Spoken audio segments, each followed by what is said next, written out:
4 घंटे में अकेला खड़े रहकर मैं पढ़ाता हूँ तब भी तुम लोग नहीं पढ़ते, तो सोचो तुम लोग कितना बुरा लगता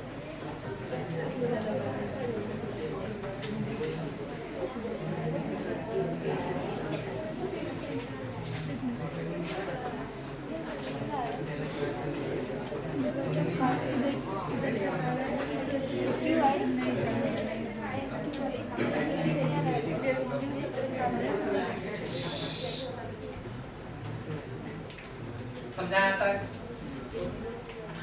खुद को समझा? किसी को क्वेश्चन हो तो अभी पूछो।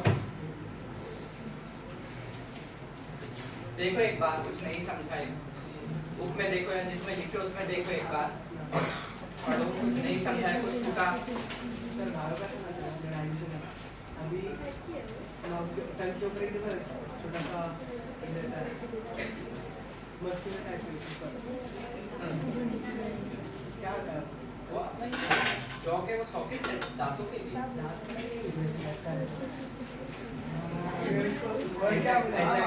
मराठी में कौन चलेगा? अरे वर्ड ही नहीं कर रहा, मराठी का कवर है सामने दिखता है।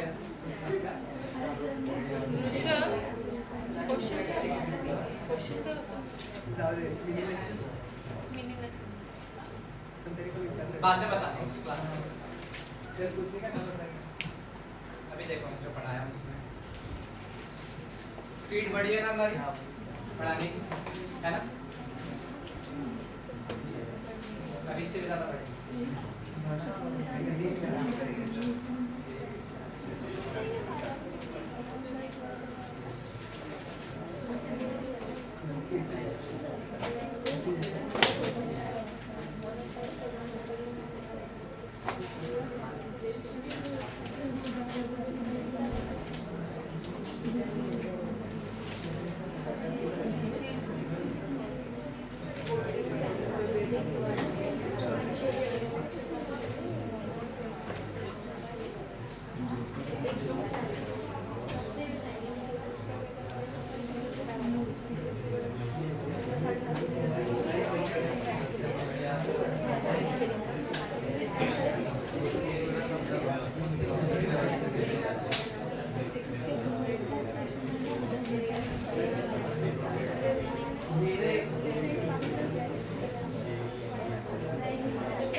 चलो फिर अभी हो गया देखकर।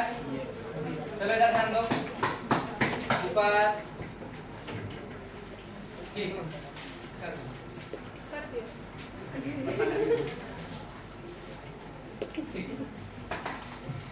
हम किसी भी जब ब्लड ट्रांसफ्यूजन करते हैं किसी पर्सन में, ब्लड की मतलब जब ब्लड का जो नॉर्मल वॉल्यूम होता है जब डिक्रीज हो जाता है, एक्सट्रीम लेवल पे जब डिक्रीज होता है तो हम क्या करते हैं, ब्लड ट्रांसफ्यूजन करते हैं। तो किसी का भी ब्लड किसी को दे देते हैं क्या? नहीं। क्या करते हैं उससे पहले? ब्लड ग्रुप चेक करते हैं, ब्लड का मैचिंग चेक करते हैं, ब्लड ग्रुप का मैचिंग चेक करते हैं और तभी फिर इंसान को ब्लड का ट्रांसफ्यूजन करवाते हैं। ब्लड लेते कहाँ से हम? ब्लड बैंक्स होते हैं। क्या होते हैं? Blood banks. वहाँ से हम ब्लड लेते हैं और जो नीडेड पर्सन होते हैं वहाँ पर उसको ब्लड दिया जाता है। अब ब्लड बैंक्स में ब्लड कहाँ से आता है? 2 तरीके होते हैं। एक होता है कि पर्सन डोनेट करते हैं, क्या डोनेट करते हैं, और दूसरा ऑप्शन ये भी देते हैं कि जिस पर्सन को नीड है तो उसका कोई रिलेटिव अपना ब्लड डोनेट करे और हाफ ऑफ अमाउंट के अंदर वो जो ब्लड है वो ब्लड लेकर जाए, ताकि वहाँ पे रिजर्वायर भी रहे। और जो रेयर ब्लड ग्रुप होते हैं उसको डोनेट करने के लिए काफ़ी ज़्यादा मतलब इनकम मिलती है किसी को। जो रेयर ब्लड ए नेगेटिव हो गया, ओ नेगेटिव, ये रेयर ब्लड ग्रुप्स होते हैं।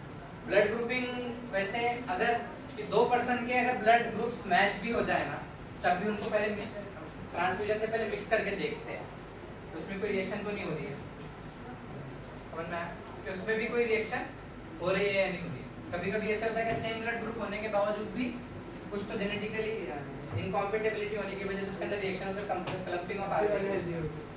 क्लंपिंग ऑफ आरबीसी रप्चर होने लगता है। ठीक है, तो ब्लड ग्रुप्स क्या, ब्लड ग्रुप्स तो बेसिकली क्या है, ए बी लिखेगा कोई नहीं, लिखेगा कोई नहीं, इधर सब ध्यान दो, ठीक है।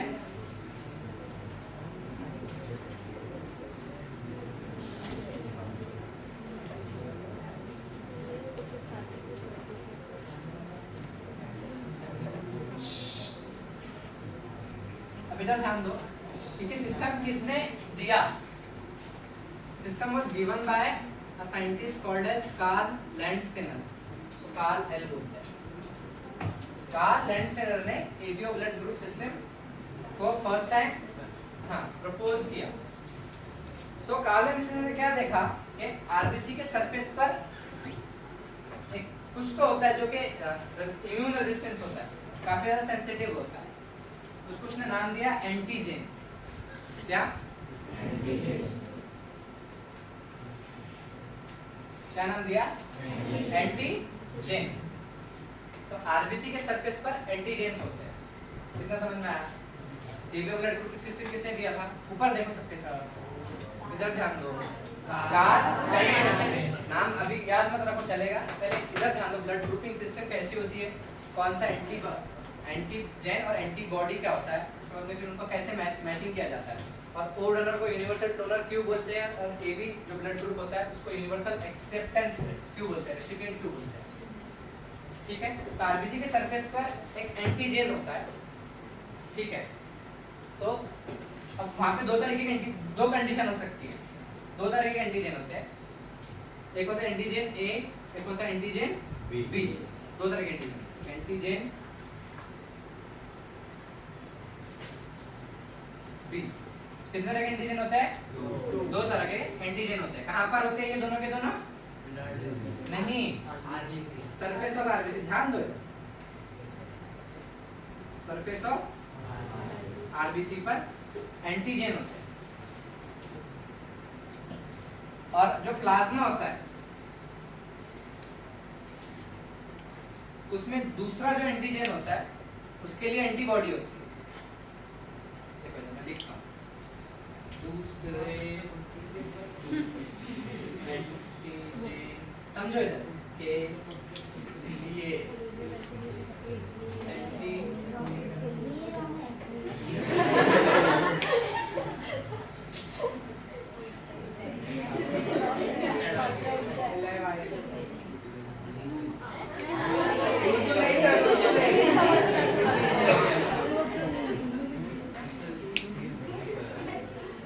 बस पहले पे लिखा था ना मैंने,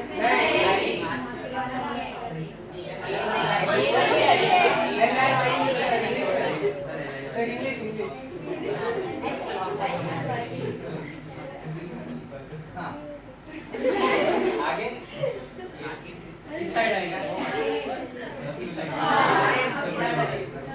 ऐसे आएगा, ऐसे आएगा,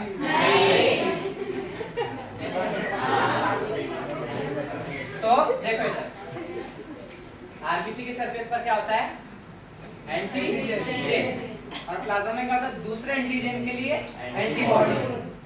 इतना ध्यान में रखो, प्लाज्मा में क्या होता है, दूसरे एंटीजेन के लिए एंटीबॉडी। ध्यान दो, सरफेस ऑफ आरबीसी में क्या होगा, एंटीजेन, और एक और जो एंटीजेन है वही ब्लड वही टाइप का ब्लड ग्रुप रहेगा, ठीक है। So blood group is same as of antigen. बहुत कंफ्यूजन होगा अभी, हाँ तो बताता हूँ, सबर करना तो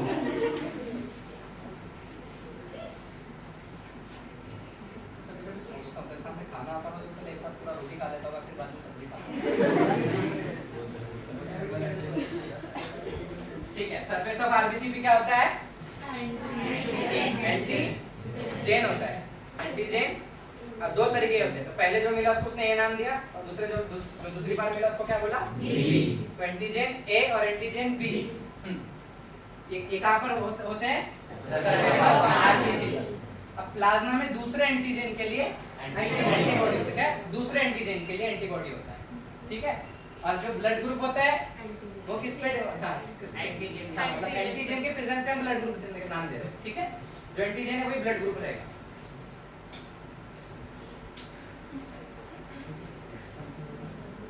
सरफेस ऑफ आरबीसी में क्या रहेगा, एंटीजन रहेगा। एक तो एंटीजन ए हो सकता है या फिर एंटीजन बी हो सकता है। प्लाज्मा में क्या रहेगा, दूसरे एंटीजन के लिए एंटीबॉडी। बोलो ऐसे, दूसरे एंटीजन के लिए एंटीबॉडी, ये सही लिखो। और ब्लड ग्रुप कैसा रहेगा, सेम हो एंटीजन, ठीक है। अब कंडीशन क्या हो सकती है, अगर एंटीजन, अब क्या हो सकता है आरबीसी के सरफेस पे कंडीशन कैसे होती है, एक तो सिर्फ और सिर्फ एंटीजन ए प्रेजेंट हो या फिर बी प्रेजेंट हो या फिर दोनों प्रेजेंट हो। तो अगर A present, only A present रहा A blood group, only B present रहा तो बी ब्लड ग्रुप, ए और बी दोनों प्रेजेंट रहे तो ए बी ब्लड ग्रुप, और दोनों एब्सेंट रहे तो ओ ब्लड ग्रुप। ओ यानी it stands for nil, zero. समझ में आया?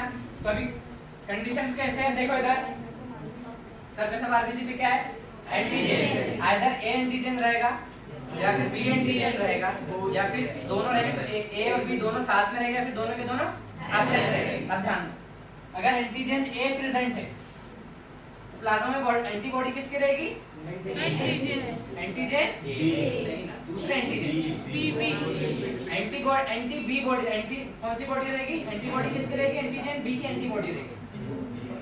ताकि जब ब्लड में, सुनो इधर था ब्लड सरफेस ऑफ आरबीसी पे क्या है, फॉर एग्जांपल अगर एंटीजन ए है तो वो चाहेगा कि बस ए ही आए, बी को अलाउ नहीं करेगा। तो बी, अगर बी आया तो उसको मारने के लिए उसने एंटीबॉडी बनाई रखी है, तो कौन सा आएगा, एंटीबॉडी फॉर एंटीजन बी। तो एंटी बी एंटीबॉडी रहेगी, क्या रहेगा, एंटी बी एंटीबॉडी रहेगी, ठीक है। अगर एंटीजन बी रहा आरबीसी पर प्रेजेंट, तो कौन सा रहेगा, एंटीबॉडी ए। अगर एंटीजन ए और एंटीजन बी दोनों प्रेजेंट है तो एंटीबॉडी रहेगी क्या, नहीं, कोई दूसरे एंटीजन के लिए एंटीबॉडी। दोनों प्रेजेंट है तो उसके लिए दूसरा कहाँ है, नहीं है। तो जब अगर ए बी ब्लड ग्रुप के अंदर एंटीबॉडी कौन सी रहेगी, प्लाज्मा में नहीं रहेगी, हाँ। और अगर एंटीजन ए और एंटीजन बी दोनों एब्सेंट रहे तो फिर एंटीबॉडी कौन सी रहेंगे, एंटी ए और एंटी बी। समझा? और हम जब ब्लड ट्रांसफ्यूजन करते हैं तो ब्लड ट्रांसफ्यूजन के लिए एंटीबॉडी को देखना पड़ता है, मतलब देखना, एंटीबॉडी को देखकर हम डिसाइड करेंगे कौन यूनिवर्सल डोनर और कौन यूनिवर्सल रेसिपिएंट है। समझा जाता है? किस को कंफ्यूजन है, टू बी ऑनेस्ट आप बताओ। जब भात नहीं खाने वालों से तो काफी अच्छा था, ठीक है, जैसे था डबल से था। तो एबीओ ब्लड ग्रुपिंग किस चीज पर बेस्ड है, एंटीजन पर बेस्ड है। किस चीज पर बेस्ड है, एंटीजन पर बेस्ड है। एंटीजन कहां प्रेजेंट रहेगा, आरबीसी। एंटीजन के टाइप कितने हैं, दो, एक तो एंटीजन ए, एंटीजन बी। अब यहां से हमें प्रोबेबिलिटी देखनी है, सरफेस प्रोबेबिलिटी पढ़ी है ना, हां। तो प्रोबेबिलिटी कैसी रह सकती है सरफेस ऑफ आरबीसी के सरफेस पे, तो either antigen A alone present रहे या फिर either antigen alone B alone present रहे या फिर दोनों साथ में प्रेजेंट रहे या फिर दोनों भी नहीं। ये चार पॉसिबल सिनेरियोज हैं, ठीक है। ये चारों के चारों में देखने मिलते हैं, ठीक है। ब्लड ग्रुप जो एंटीजन, मतलब ब्लड ग्रुप क्या है, एंटीजन ही है, समझ लो। जो एंटीजन प्रेजेंट है वही ब्लड ग्रुप डिसाइड करेगा, ठीक है। और एंटीबॉडी प्लाज्मा में क्या होता है, हाँ, दूसरे एंटीजन के लिए एंटीबॉडी रहती है जो एब्सेंट है। समझ में आया, समझ में आया? अब देखो इधर मैं लिखता हूँ, यहाँ पर अपन ब्लड ग्रुप, ठीक है। इसके बाद में उस पे एंटीजन कौन सा रहेगा,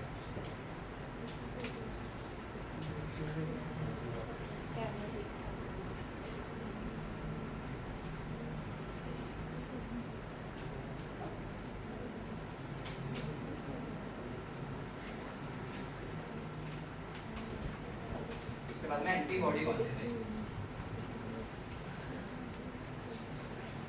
ठीक है। देखो इधर मैंने क्या बताया, ब्लड ग्रुप किस पे कौन से सिस्टम पे बेस्ड है अपना, एंटीजन। एंटीजन कहाँ प्रेजेंट होता है, सरफेस ऑफ आरबीसी। एंटीजन के टाइप कितने हैं, दो, एंटीजन ए और एंटीजन बी, ठीक है। अब प्लाज्मा में क्या होता है, एंटीबॉडी होता है, एंटीबॉडी होता है। वो क्या होता है, दूसरे एंटीजन के लिए एंटीबॉडी होता है, ठीक है। क्या होता है प्लाज्मा में, क्या होता है, दूसरे एंटीजन के लिए एंटीबॉडी, क्या होता है, दूसरे एंटीजन के लिए एंटीबॉडी होता है, ठीक है। तो ब्लड ग्रुप क्या है, एंटीजन ही ब्लड ग्रुप है, ठीक है। तो अगर अब इधर ध्यान दो, अब जो पॉसिबल सिनेरियोस हमने देखे, ठीक है।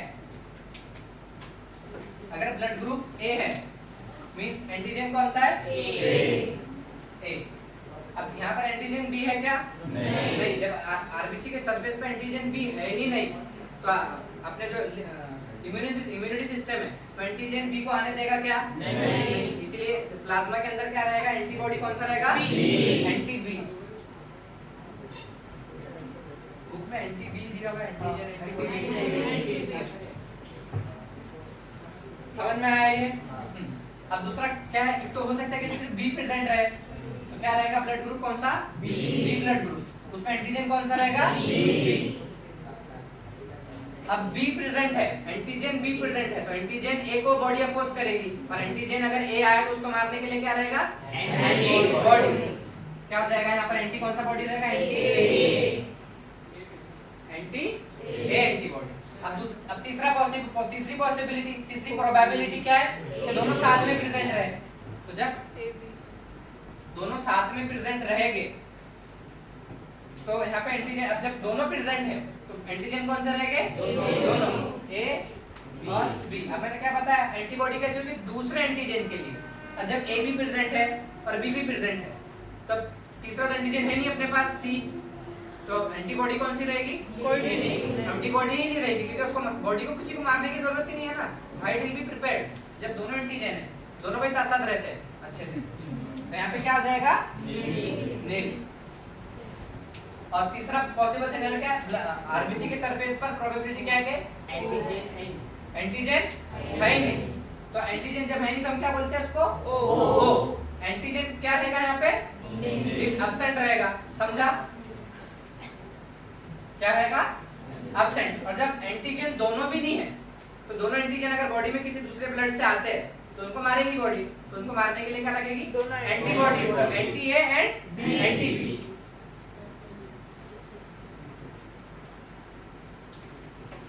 किस किस को नहीं समझा, समझा अच्छे से, पक्का। ये थोड़ा ब्लड इसमें होता है रेसिपिएंट और डोनर। देखो इधर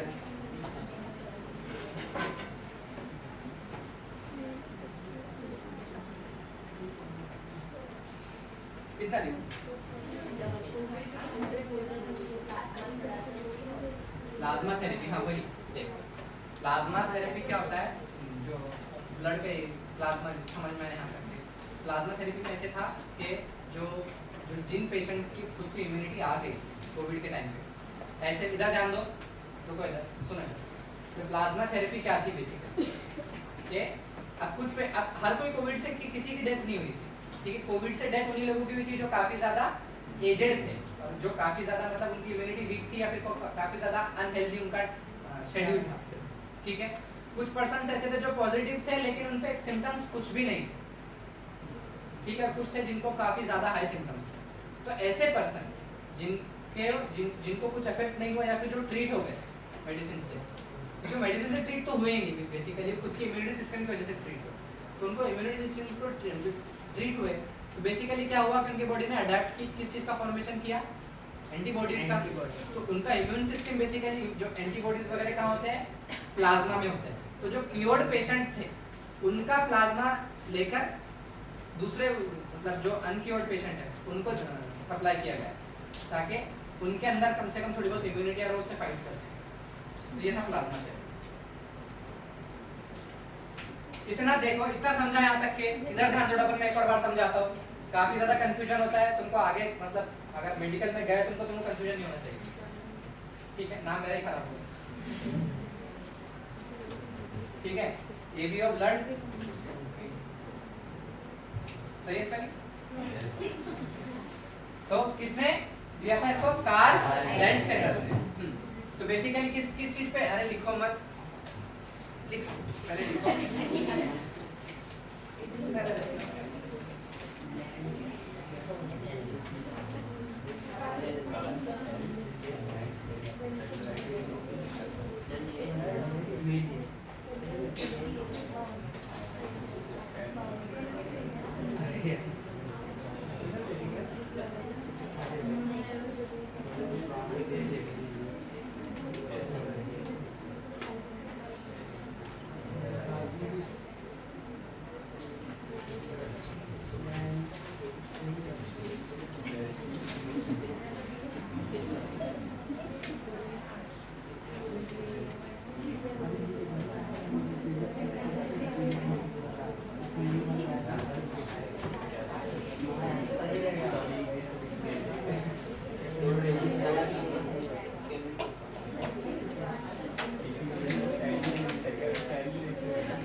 ठीक है, इधर ध्यान दो। अभी जो O ब्लड ग्रुप वाले होते हैं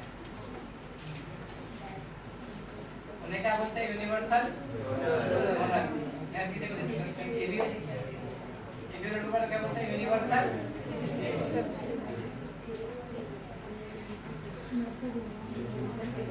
रेसिपिएंट।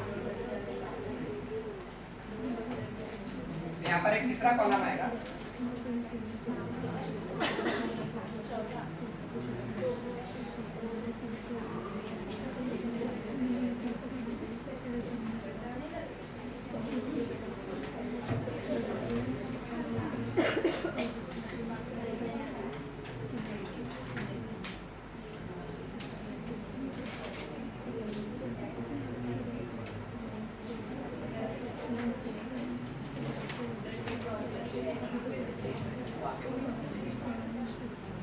RS ग्रुप भी 80% of the people positive होता है।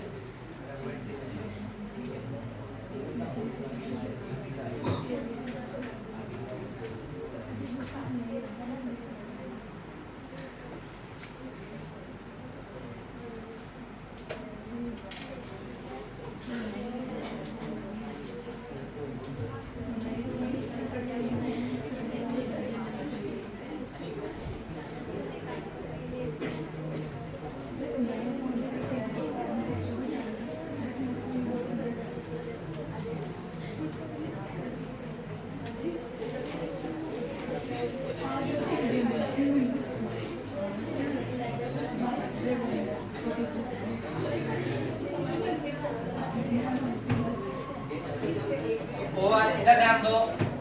अब ए ब्लड ग्रुप वाले को एक तो ए, सुनो इधर, ओ क्या होता है? यूनिवर्सल डोनर है, किसी को भी डोनेट कर सकते हैं। तो ए ब्लड ग्रुप वाले को ओ के साथ में, मतलब ए वाले को ए ही लगेगा, लेकिन अगर नहीं रहा तो हम वो भी दे सकते हैं, क्योंकि यूनिवर्सल डोनर है, किसी को भी चलता है। सेम बी वाले को बी दे सकते हैं और ओ दे सकते हैं। वो क्या है? यूनिवर्सल डोनर है, सेम क्या है? बी। ए बी वाले को यूनिवर्सल रेसिपिएंट बोल सकते हैं अपन, बोलते हैं, बिकॉज़ उसको ए वाले को ए बी ए बी और ओ चारों हम दे सकते हैं, तो इसलिए तो क्या होता है? Universal recipient. A B blood group वाले क्या होते हैं? यूनिवर्सल रेसिपिएंट होते हैं। और ओ वाले, लेकिन ओ वाले यूनिवर्सल डोनर होते हैं, लेकिन यूनिवर्सल रेसिपिएंट नहीं होते। ओ वाले में सिर्फ ओ ही चलता है, ठीक है।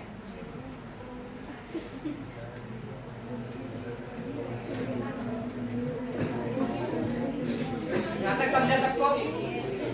ब्लड ग्रुप अच्छे समझा? कभी कंफ्यूजन नहीं आना चाहिए कि एंटीजन क्या होता है और ब्लड ग्रुप क्या होता है। बेसिकली एंटीजन ही होता है, एंटीजन के बेसिस पे हमने ब्लड ग्रुप किया। अगर ए एंटीजन है इसलिए ए ब्लड ग्रुप, लेकिन जो प्लाज्मा में एंटीबॉडी देती है दूसरे एंटीजन के लिए, एंटी बी, हाँ उसका अपोजिट। बी ब्लड ग्रुप रहा तो anti A, A B blood group रहा तो नील, और एंटीजन ही अपसेट रहा तो फिर दोनों एंटीजन के लिए, तो दोनों एंटीजन के लिए एंटीबॉडी देगा, तो anti A and anti B.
चलो इधर, चलो आगे बढ़ते हैं। समझा सबको ब्लड ग्रुप? समझा कैसे होता है? कितने एंटीजन होते हैं? दो। जो ब्लड ग्रुप डिटरमाइन करने वाले कितने एंटीजन होते हैं? ब्लड ग्रुप क्या होता है बेसिकली? एंटीजन। समझा? किसने दिया था ब्लड एबीओ ब्लड ग्रुपिंग वाला system? Karl Landsteiner. State board में दिया हुआ है शायद उसका।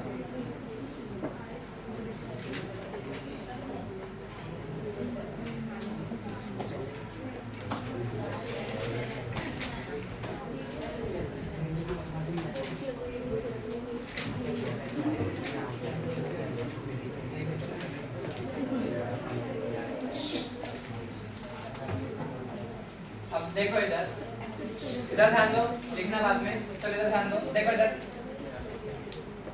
तो जब ब्लड ग्रुप आते हैं कैसे हो सकता है? ए बी ओ और कुछ हो सकता है इसके अंदर? क्या रहता है? Negative positive. ए के दो हो जाएंगे, A positive A negative, B positive B negative,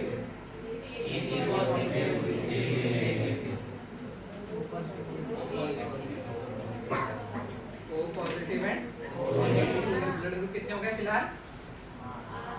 8। ये पॉजिटिव और नेगेटिव क्या होता है?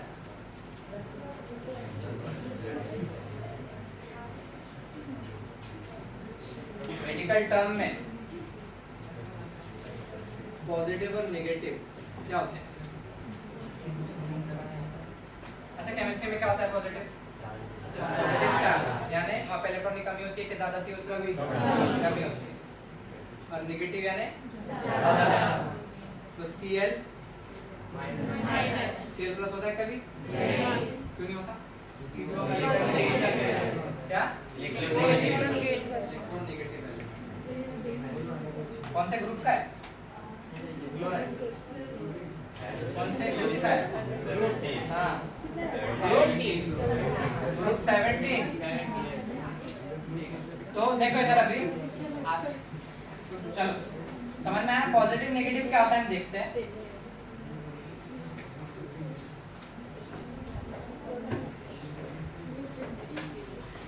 देखो इधर, उसको हम बोलते हैं RH ग्रुप ए।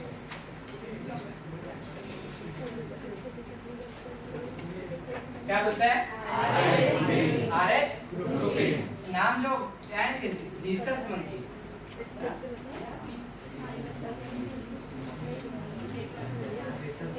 किससे हुआ है? Rhesus monkey. इधर ध्यान दो, बंदर। इससे Rhesus monkey, hence the name RH grouping. तो आरबीसी का जो सरफेस था वहां पर एक एडिशनल एंटीजन होता है। क्या होता है? Additional antigen.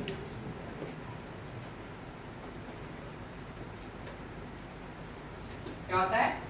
एडिशनल एंटीजन, इसी एंटीजन को हमने नाम दिया है RH एंटीजन। क्या है? RH antigen. तो अगर ये RH एंटीजन प्रेजेंट रहा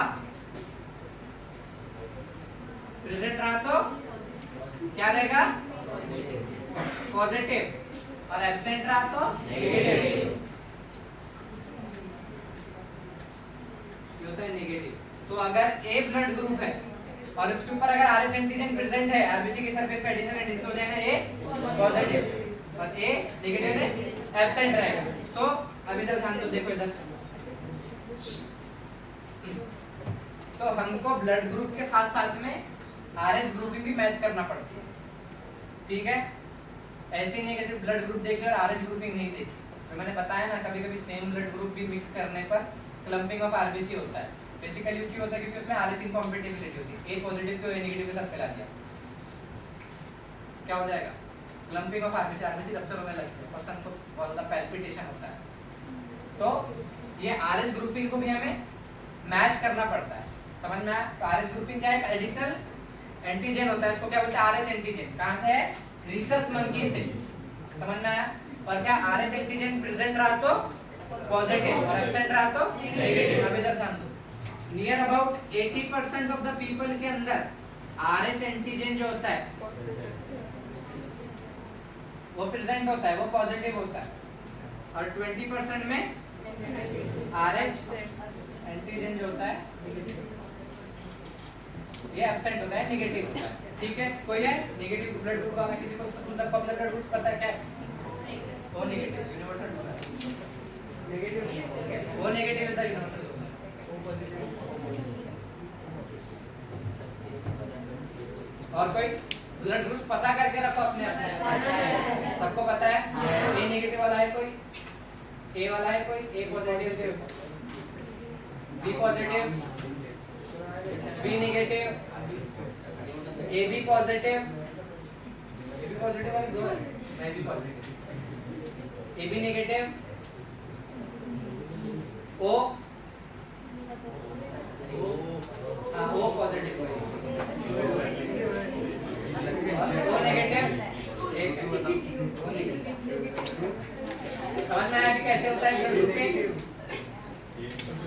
देखो इधर एक फेमस केस है, एक कंडीशन है, मेडिकल कंडीशन है, इंटरेस्टिंग है, इधर ध्यान दो। ये समझ में आ गया ना पूरा? RH क्या होता है? RH एंटीजन क्या होता है?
हुआ लिखकर?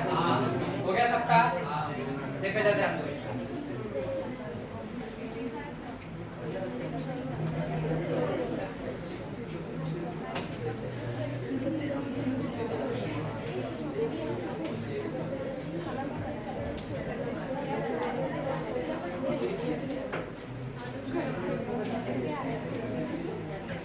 देखो इधर,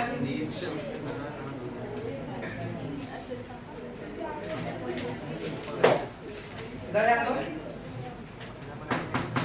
इधर ऊपर देखो, सब कोई लिखो, कोई लिखेगा नहीं अभी, ठीक है।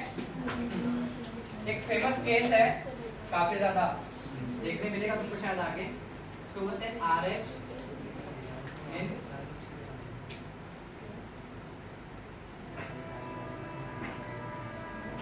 कंपैटिबिलिटी। स्पेलिंग सही है? RH incompatibility. अब ये क्या होता है? ये होता है जो केस है, असल में ये होता है फीटस एंड मदर के बीच ट्रांस इनकम्पैटिबिलिटी आती है। अब कब आती है? जब मदर जो हो वो RH नेगेटिव हो, जो मदर है RH नेगेटिव हो, जो फीटस है वो RH पॉजिटिव हो। जब मदर अगर RH नेगेटिव है तो एंटी RH एंटीबॉडी रहेगी क्या?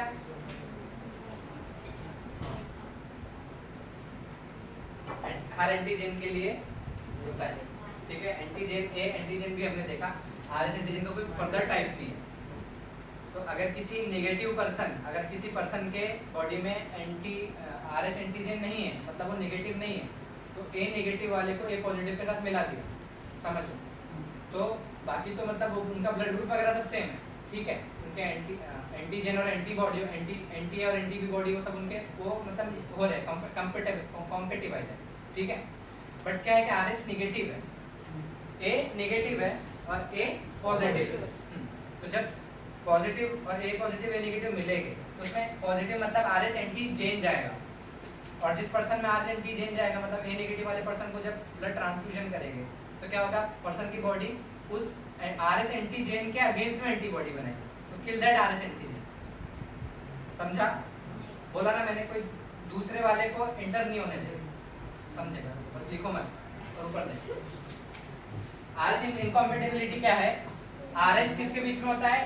RH पॉजिटिव फीटस और RH नेगेटिव मदर। तो जब बेबी RH पॉजिटिव होगा और मदर क्या रहेगी? RH नेगेटिव रहेगी, उसका फर्स्ट डिलीवरी रहेगा, ठीक है। तो इस फर्स्ट डिलीवरी में कोई कॉम्प्लिकेशंस नहीं आएगा। जब बेबी डिलीवर होगा, इधर ध्यान दो, जब RH पॉजिटिव फीटस है और RH नेगेटिव मदर है, तब क्या होता है, जो एक बॉडी मतलब सर्कुलेशन, जो फीटल सर्कुलेशन होता है वो इतना ज़्यादा डेवलप्ड है ना ह्यूमंस के अंदर कि फीटल जो ब्लड रहता है वो मैटरनल ब्लड से नहीं मिलता, और मैटरनल ब्लड फीटल ब्लड से नहीं मिलता। जब बेबी मदर के वूम में रहेगा तो मदर को उससे कोई वो नहीं रहेगा, मतलब कोई थ्रेट नहीं रहेगा, ठीक है, क्योंकि ब्लड मिक्सअप नहीं होता है, ठीक है। सो RH पॉजिटिव फीटस और RH नेगेटिव मदर। फीटस के अंदर क्या है? RH एंटीबॉडी एंटीजन प्रेजेंट है, मदर के अंदर RH एंटीजन प्रेजेंट नहीं है, लेकिन इससे कोई फर्क नहीं पड़ेगा, मदर को कोई थ्रेट नहीं है। प्रॉब्लम कब आती है? जब डिलीवरी होती है, ठीक है। जब बेबी की डिलीवरी होती है तो क्या होता है कि फीटस जो फीटल ब्लड है वो लीक आउट हो सकता है through umbilical cord. Umbilical cord से थोड़ा सा कुछ ब्लड अगर लीक आउट हुआ तो मदर की इसमें RH पॉजिटिव एंटीजन जाएंगे, RH एंटीजन जाएगा, लेकिन मदर केस में तो RH नेगेटिव है ना, तो इनकम्पैटिबल हो गया। समझ में आया? समझ में आया? मैं डबल से बताता हूं, देखो। RH पॉजिटिव फीटस है, RH नेगेटिव मदर है, RH एंटीबॉडी RH एंटीजन किस में है? एंटीजन और एंटीबॉडी में कंफ्यूज मत होना, मैंने अच्छे से पहले समझाया ना सबको। अभी इधर ध्यान दो। फीटस कैसा है? RH पॉजिटिव है, फीटस के अंदर RH एंटीजन प्रेजेंट है, मदर के अंदर RH एंटीजन प्रेजेंट नहीं है। जब बेबी ग्रो होता है तब कोई प्रॉब्लम नहीं आती है, बिकॉज दोनों ब्लड क्या है? सेपरेटेड है, ठीक है। फीटल ब्लड और मैटरनल ब्लड क्या है? सेपरेट है। लेकिन जब बेबी की डिलीवरी होती है तो क्या होता है कि सम फीटल आरबीसी क्या होते हैं, लीक हो सकते हैं। क्या हो सकते हैं? लीक होते हैं, और वो कहाँ जाते हैं? मैटरनल ब्लड में जाते हैं। तो क्या हो रहा है यहाँ पे डिलीवरी होते टाइम पे? RH antigen get mixed with RH, mother किस में क्या है? RH एंटीजन एब्सेंट है, नेगेटिव है, मतलब mix with RH negative blood of foetus नहीं, RH एंटीजन किसमें मिल रहा है? RH नेगेटिव ब्लड, नेगेटिव किसका है? मदर का। कब? डिलीवरी के बाद में। ठीक है, समझा यहाँ तक? समझा? तो फीटस कैसे है? RH positive, RH antigen present है, मतलब पॉजिटिव मतलब आपके RH एंटीजन प्रेजेंट है, मदर में RH एंटीजन एब्सेंट है। ठीक है, ये दोनों सेपरेटेड रहते हैं। तो जब इसका डेवलपमेंट होता है तब गेस्टेशन पीरियड के अंदर कोई भी डिफिकल्टी या फिर कोई भी थ्रेट नहीं होता है मदर। ठीक है, जब बेबी की डिलीवरी होती है तो जब फिटल जो सम आरबीसी वो प्लासेंटा के अम्बिलिकल कॉर्ड के थ्रू लीक आउट हो सकते हैं। वो लीक आउट हुए तो वो कहाँ जाते हैं? RH एंटीजन, जो RH पॉजिटिव ब्लड है वो किस में मिलेगा? RH negative blood of the mother. अब हम देखा हमने कि जब एंटीजन नहीं है, जब पर्सन के अंदर एंटीजन प्रेजेंट नहीं है, तो उस दूसरे एंटीजन के लिए क्या होता है? एंटीबॉडी होता है। अब यहाँ पर तो सिंगल एंटीजन है, तो जब ये क्या होता है? बेबी पूरा सेफ है, फर्स्ट प्रेगनेंसी में बेबी पूरा सेफ है, फर्स्ट डिलीवरी में बेबी पूरा सेफ है, मदर भी सेफ है, मदर को कोई साइड इफेक्ट या फिर कोई सिम्टम नहीं आएंगे ये मिक्स होने की वजह से। लेकिन बॉडी क्या करेगी? अब RH एंटीजन तो मदर के लिए नया है ना, वो तो RH नेगेटिव मदर है ना, तो अब जब RH एंटीजन मदर को एक्सपोज हो रहा है तो बॉडी क्या करेगी? एंटी RH एंटीबॉडी बनाएगी। समझा? एंटी RH एंटीबॉडी बनाएगी। समझ में आया ये? क्योंकि वो तो मदर में है नहीं ना, मदर तो RH नेगेटिव एब्सेंट था। जब इसके लिए कोई नई चीज आई तो उसको वो तो as a foreign substance, foreign particle treat करेगी ना बॉडी। तो मदर की बॉडी क्या करेगी? उस RH एंटीजन के अगेंस्ट जो कि फीटस से आया, जो डिलीवरी के टाइम फीटस से आया, जो RH पॉजिटिव फीटस से आया, उस RH एंटीजन के अगेंस्ट में एंटी RH एंटीबॉडी बनाएगी। नाम समझ में आया? समझ में आया? तो ये एंटी RH एंटीबॉडी। ठीक है, ये हो गया हमारा कौन सा? फर्स्ट डिलीवरी, फर्स्ट बेबी या फर्स्ट चाइल्ड। ये क्या है? ये क्या है? First child. ठीक है,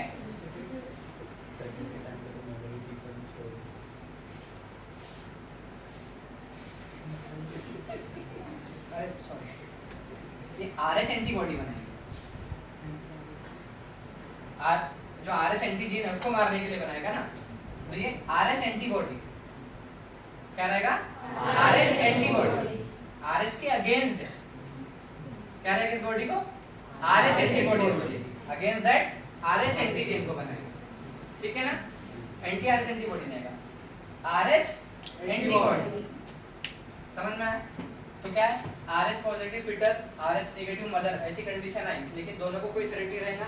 दे विल, मतलब जो baby will grow like healthy, जो उसका टर्म रहेगा उस पीरियड में ग्रो होगा, मदर मैटरनल ब्लड भी उसके मिक्स अप नहीं होगा क्योंकि दोनों वेल सेपरेटेड रहेंगे। डिलीवरी के टाइम पे क्या होता है कि RH पॉजिटिव जो फीटस है, फीटस से कुछ RH एंटीजन लीक होते हैं और वो मैटरनल ब्लड के साथ में मिलते हैं। जब ये मैटरनल ब्लड के साथ में मिलता है RH एंटीजन, तो RH एंटीजन क्या है? मैटरनल ब्लड में पहले से एब्सेंट है, तो ये एज अ फॉरेन सब्सटेंस आ जाएगा। तो बॉडी क्या करेगी? उस RH एंटीजन के अगेंस्ट में क्या बनाएंगी? RH एंटीबॉडी बनाएंगी। क्या बनाएंगी?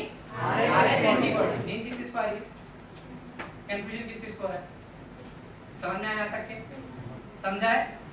पक्का? फीटस के अंदर RH एंटीजन प्रेजेंट नहीं है। ठीक है, इसलिए हम क्या बोल रहे हैं?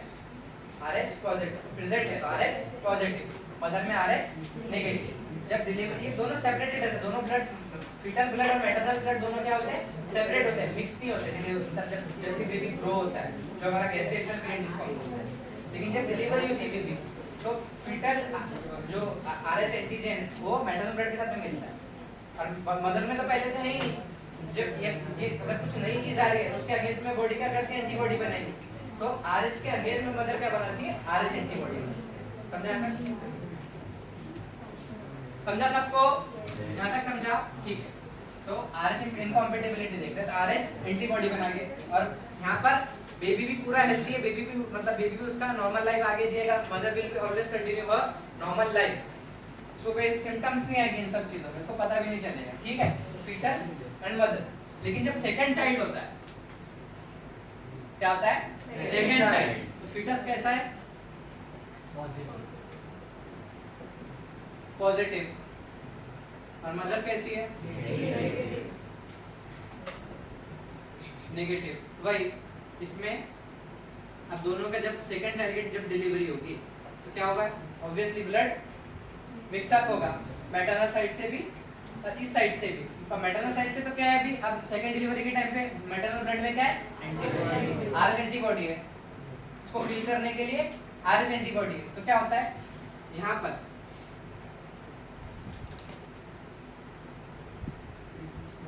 फीटल ब्लड में ये RH एंटीबॉडी मिलता है, कहाँ पर, फीटल ब्लड में, और फीटल RBC को किल करता है।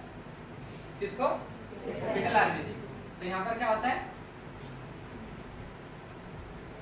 Fetal RBC destroyed.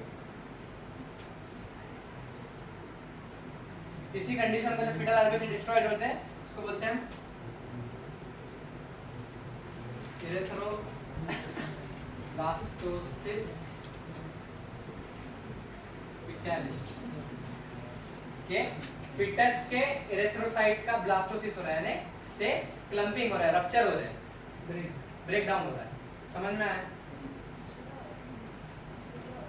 उससे क्लंपिंग और आरबीसी होगा ना, बेबी को सीवियर जॉन्डिस हो सकता है, सीवियर एनीमिया हो सकता है। जब आरबीसी रप्चर हो रहे हैं मतलब हीमोग्लोबिन डिक्रीज होता है, हीमोग्लोबिन डिक्रीज होगा, लीवर फंक्शनलिटी पे आएगा, जॉन्डिस हो सकता है, सीवियर जॉन्डिस हो सकता है। उसके बाद में जब ब्लड ही कम रहेगा तो न्यूट्रिशन उसका ग्रोथ वो नहीं हो सकता है, सही से नहीं हो सकता है, बहुत सारे सीवियर कॉम्प्लिकेशंस आते हैं। लिख देता हूँ, फर्दर सीवियर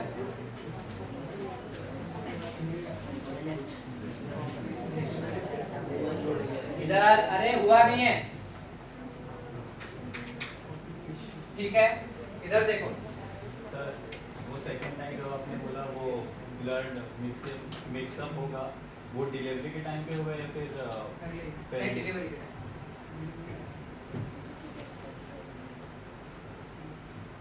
इधर RH नेगेटिव है, तो अगर मैटर अभी डिलीवरी के टाइम पे दोनों ब्लड इंटरचेंज होते हैं, लेकिन यहाँ पर क्या RH नेगेटिव है तो मैटरनल ब्लड जब फीटल में जाएगा तो वहाँ पे तो RH एंटीजन से कोई लेना देना है ही नहीं ना, क्योंकि RH एंटीजन के लिए नेचुरली एंटीबॉडी प्रेजेंट नहीं होती है, जैसे ब्लड ग्रुप के केसेस में होता है।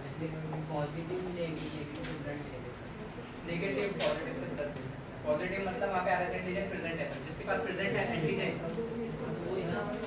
समझा मैं तो क्या बोल रहा है। जैसे हमने जैसे ब्लड ग्रुपिंग में देखा, एंटीजन ए एंटीजन बी उनके अगेंस्ट में रहती थी, तो सिर्फ एबीओ ब्लड ग्रुपिंग के अंदर सिस्टम के अंदर ही प्लाज्मा में नेचुरली एंटी बी, ए ब्लड ग्रुप में एंटी बी नेचुरली प्रेजेंट रहेगी, बी ब्लड ग्रुप में एंटी ए प्रेजेंट रहेगा, ओ ब्लड ग्रुप में एंटी बी दोनों प्रेजेंट रहेंगे, और एबी ब्लड ग्रुप में दोनों भी प्रेजेंट नहीं रहेंगे, ये नेचुरली है। RH एंटीजन के लिए कोई नेचुरली एंटीबॉडी प्रेजेंट नहीं होती, समझा? इसीलिए नेगेटिव वाले पॉजिटिव को दे सकते हैं, लेकिन अगर पॉजिटिव पर्सन अगर नेगेटिव पर्सन से एक्सपोज हुआ तब उसकी बॉडी फिर उस RH एंटीजन के अगेंस्ट में एंटीबॉडी बनाती है। समझा? इसको नहीं समझा? तो अभी इधर देखो अभी डबल से मैं बताता हूँ। RH इनकॉम्पेटिबिलिटी, फीटस कैसे रहेगा, RH पॉजिटिव, मदर कैसे रहेगी, RH नेगेटिव। डिलीवरी के टाइम पे दोनों बाहर जाना है।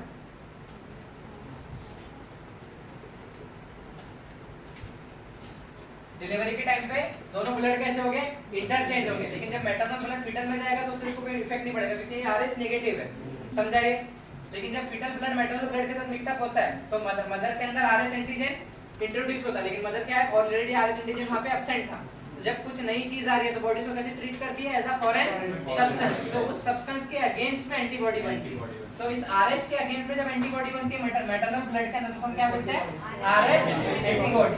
ठीक है। फिर जब ये तो फर्स्ट चाइल्ड नॉर्मली हो जाता है, लेकिन जब सेकंड चाइल्ड की बात आती है तो ये आरएच एंटीबॉडी डिलीवरी के टाइम पे फिर मैटरनल ब्लड से फीटल ब्लड में जाती है। फीटल कैसा है? आरएच पॉजिटिव है। अब आरएच पॉजिटिव है तो जब ये अब आरएच एंटीबॉडी है, अब ये इसको किल करेगी। किसको? आरएच पॉजिटिव आरबीसी को किल करेगी, फीटस को नहीं, उसके आरबीसी को। तो इसके आरबीसी से क्या होगा? आरबीसी रप्चर हो गया और इसको क्या बोलते हैं उस कंडीशन को? Erythroblastosis fetalis. Fetalis erythroblastosis fetalis. और इसके क्या होते हैं? फर्दर काफी ज्यादा कॉम्प्लिकेशंस होते हैं, सीवियर जॉन्डिस, सीवियर एनीमिया पर बेबी को देखने मिलता है। समझ में आया? अब इसको हम कैसे रोक सकते हैं? सारा जो प्रॉब्लम है कहां से आ रहा है? इस एंटीबॉडी की वजह से हो रहा है। अगर ये एंटीबॉडी ना हो तो ये सब की सब चीजें हो जाएगी? नहीं होगी ना, सारे के सारी चीजें डिमिनिश हो जाएंगी। तो जब अगर पहले हमें जब फर्स्ट डिलीवरी के टाइम पे अगर पता चल रहा है कि आरएच इनकॉम्पेटिबिलिटी है, तो हम मदर को, अब मदर की बॉडी में तो आरएच एंटीबॉडी बनेंगे, तो हम इसको अगर किल कर दे तो ये सेकंड्स में कोई कॉम्प्लिकेशंस आएंगे? नहीं आएंगे। तो फर्स्ट डिलीवरी के बाद में क्या करते हैं हम?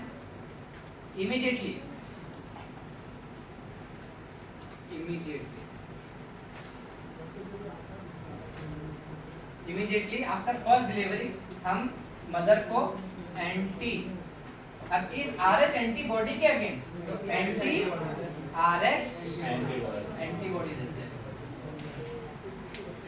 Now the real confusion arises. अगर तुम समझ के लो तो कुछ भी नहीं, सिर्फ वर्डिंग से समझ में आया?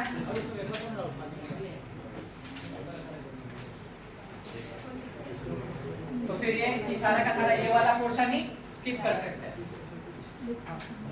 समझा? हाँ सर, वो डिलीवरी के टाइम पे ब्लड एक्सचेंज होना ये कंपलसरी नहीं है ना? मतलब नहीं होता। तो फिर उसके अंदर वो एड्स के, अगर मदर एड्स से सफर कर रही है तो बेबी में भी ट्रांसफर हो जाएगा ना? लेकिन हम लोग को नितिन सर ने बोला था जब तक मदर फीड नहीं करेगी बेबी को तब तक नहीं होता। नहीं होता, मतलब मोस्ट ऑफ द केसेस में ऐसे देखा गया है, क्योंकि उसमें क्या होता है, मास सेल्स होते हैं फीटल के अंदर, तो इतने ज़्यादा पोटेंट होते हैं रीजनरेशन प्रोसेस के अंदर कि इवन अगर मदर को कुछ इंटरनल इंजरी हो जाती है, मदर को इंटरनल इंजरी हो जाती है, तो फीटल जब डेवलपमेंट होता है तो वहाँ से वो सेल ट्रांसपोर्ट करता है मदर को फॉर रिपेयर। इसीलिए मोस्ट कॉमनली नहीं देखा जाता है कि फीटल, क्योंकि फीटल ब्लड और जो मैटरनल ब्लड बहुत सेपरेटेड रहते हैं। लेकिन डिलीवरी के टाइम पे क्या होता है, एक तो बेसिकली डॉक्टर के थ्रू या फिर किसी के ज़्यादा फोर्स लगने की तरह फिर बेबी का साइज बहुत ज़्यादा बड़ा है तो वो रप्चर हो जाते हैं कैपिलरीज, और इसकी वजह से ब्लड एक्सचेंज होता है। ब्लड एक्सचेंज हुआ तो एड्स होगा, वरना नहीं। लेकिन अगर मदर फीड करेगी तो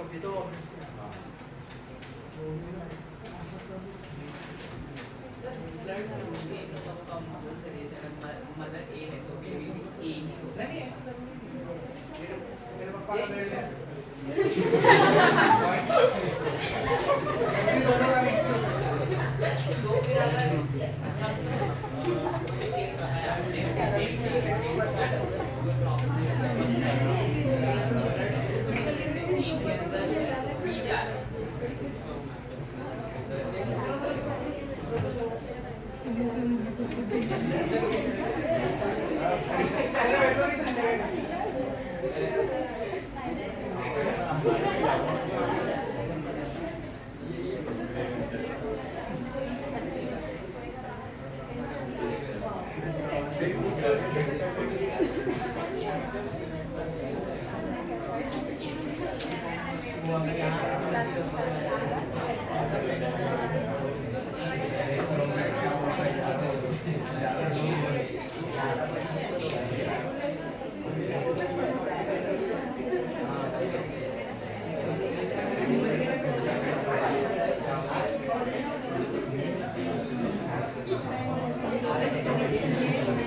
समझा ऐसा? अच्छे से समझा? आगे पढ़ना है। टेस्ट है ना तुम लोगों का?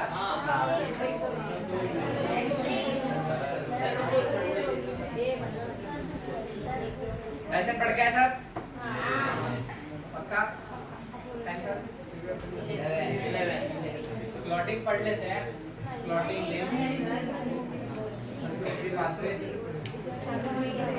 कितना चैप्टर पता है? काफी टाइम हो गया। Coagulation of blood, circulatory pathway,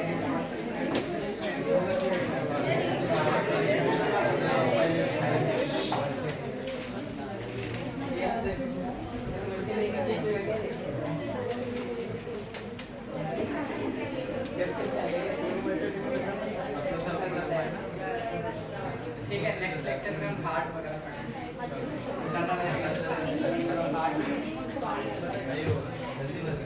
हुआ ये सबको समझा यहाँ तक? जितना बड़ा पूरा समझा, ब्लड पूरा समझा, लेबियो ब्लड ग्रुपिंग समझी और आरएच ग्रुपिंग समझी, आरएच इनकॉम्पेटिबिलिटी समझी, सबको सब सही से? किसको नहीं समझा? समझा?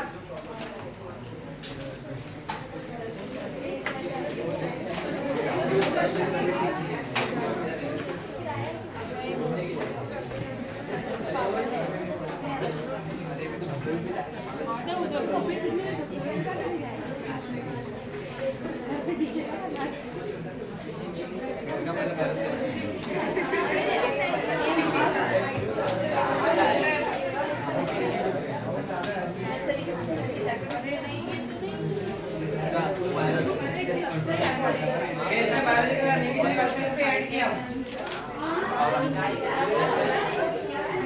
बायोलॉजिकल क्लासिफिकेशन के क्वेश्चंस पे ऐड किया हूं।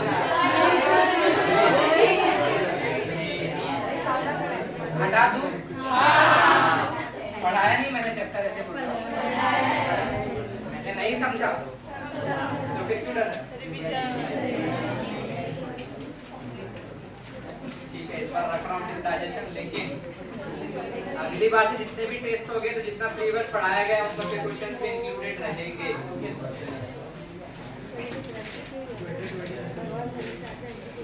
डाइजेशन सबका समझ में आया? सारे रिएक्शन समझ में आया?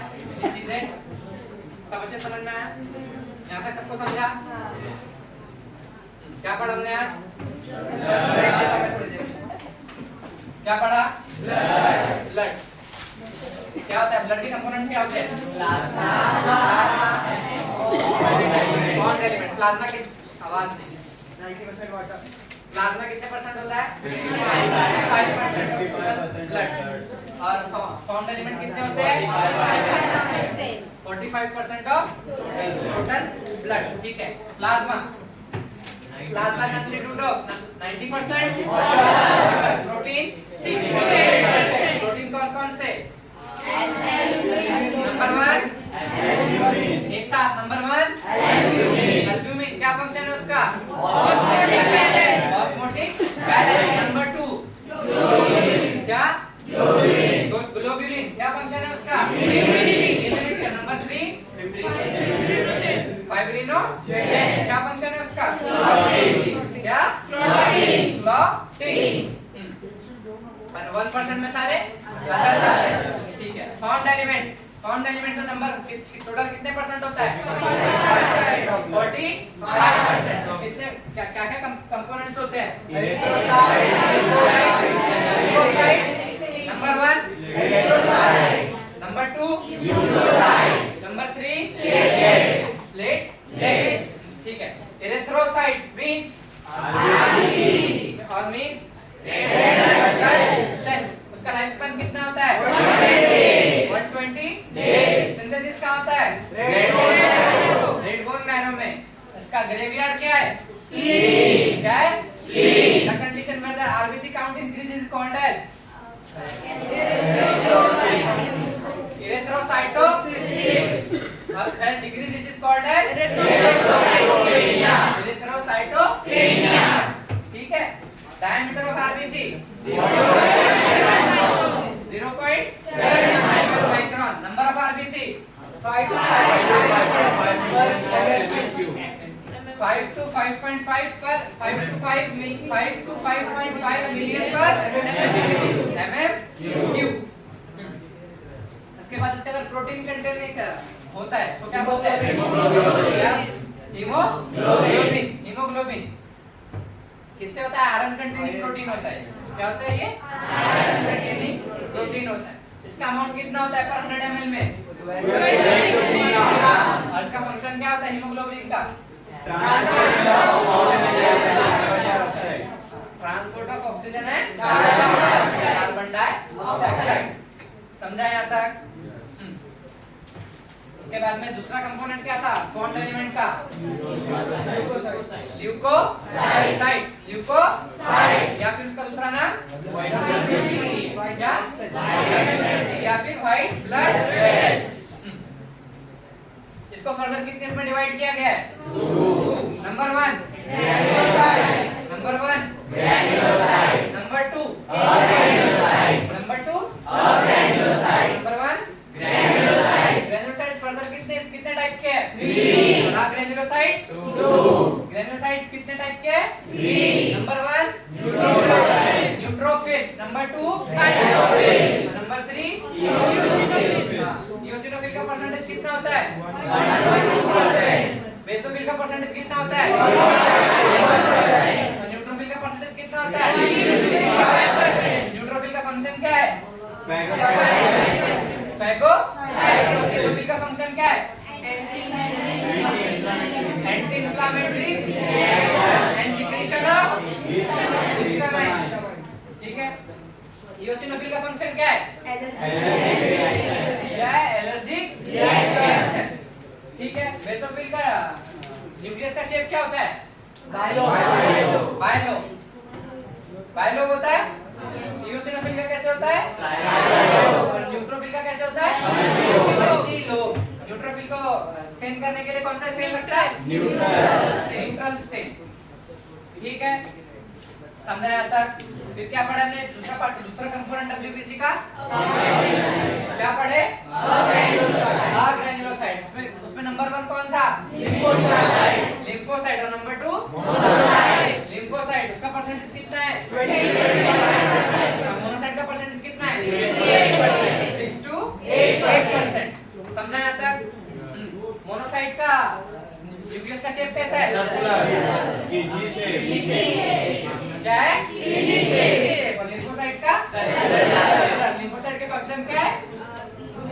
इम्यूनिटी। क्या है? इम्यूनिटी। कितने टाइप के लिम्फोसाइट होते हैं? 2। Number 1 B lymphocyte. कौन से? B lymphocyte. Number 2 T lymphocyte. Number 1 B lymphocyte. और नंबर 2 टी लिम्फोसाइट। मोनोसाइट का फंक्शन क्या होता है? फैगोसाइटोसिस। लार्जेस्ट WBC कौन सा है? लार्जेस्ट WBC कौन सा है?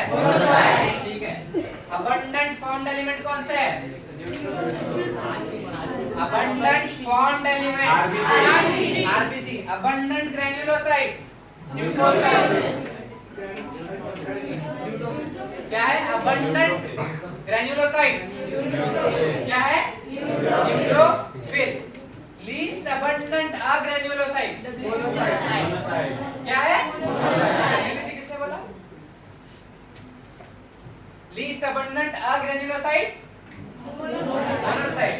Most abundant granulocyte neutrophils. Most abundant agranulocyte lymphocyte. आपने पहले granulocyte. Most abundant agranulocyte lymphocyte. Least abundant agranulocyte agranulocyte क्या? मोनोसाइट। समझा यहाँ तक? इसके बाद क्या पढ़ा? प्लेटलेट्स। प्लेटलेट्स का दूसरा नाम thrombocytes. Platelets are found from specialized cell called as which are situated in उसके क्या फ्रेगमेंट से बनते हैं। ठीक है। और क्या काम होता है? नंबर 1 फंक्शन क्या होता है प्लेटलेट्स का? Clotting factor. क्लॉटिंग। समझा यहाँ तक? ब्लड ग्रुपिंग पढ़ी। ब्लड ग्रुपिंग किस पे बेस्ड होती है? एंटीजन। एंटीजन क्या होते हैं? कितने टाइप के होते हैं? 2। एंटीजन कहाँ प्रेजेंट होते हैं? Surface of RBC. एंटीजन कौन कौन से हैं? नंबर 1 एंटीजन ए और एंटीजन बी। ठीक है। प्लाज्मा में क्या होता है?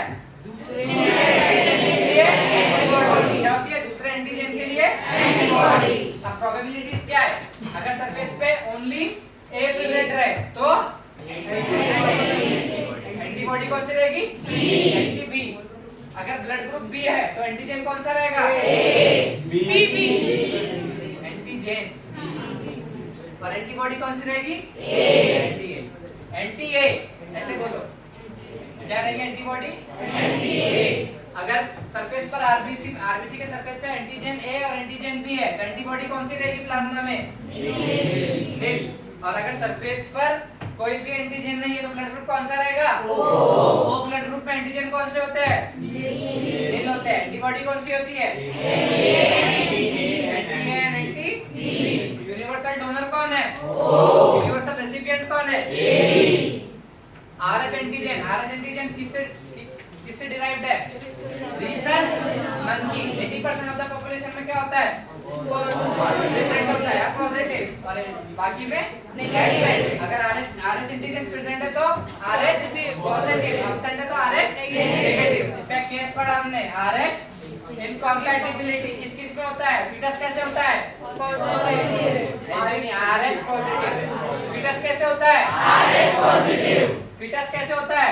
RH positive. मदर कैसी होती है? RH negative. ठीक है। जब फीटल और मैटरनल ब्लड जब डिलीवरी के टाइम पे एक्सपोज्ड आउट होता है तो मदर में क्या बनता है? RH antibody. और जब सेकंड चाइल्ड की डिलीवरी के टाइम पे आरएच एंटीबॉडी फीटल के अंदर क्या करवाती है? Rupture of RBC. क्या? Rupture of RBC. उस रप्चर ऑफ आरबीसी को क्या कंडीशन को क्या बोलते हैं? Erythroblastosis fetalis. Erythroblastosis fetalis. पर इस आरएच इनकॉम्पैटिबिलिटी को कैसे प्रिवेंट कर सकते हैं? By injecting anti RH antibody to the mother immediately after first delivery, उसका फर्स्ट बेबी के टाइम। समझा यहाँ तक? ठीक है, चलो आगे। ब्रेक चाहिए? यार पढ़ लेते ना थोड़ा।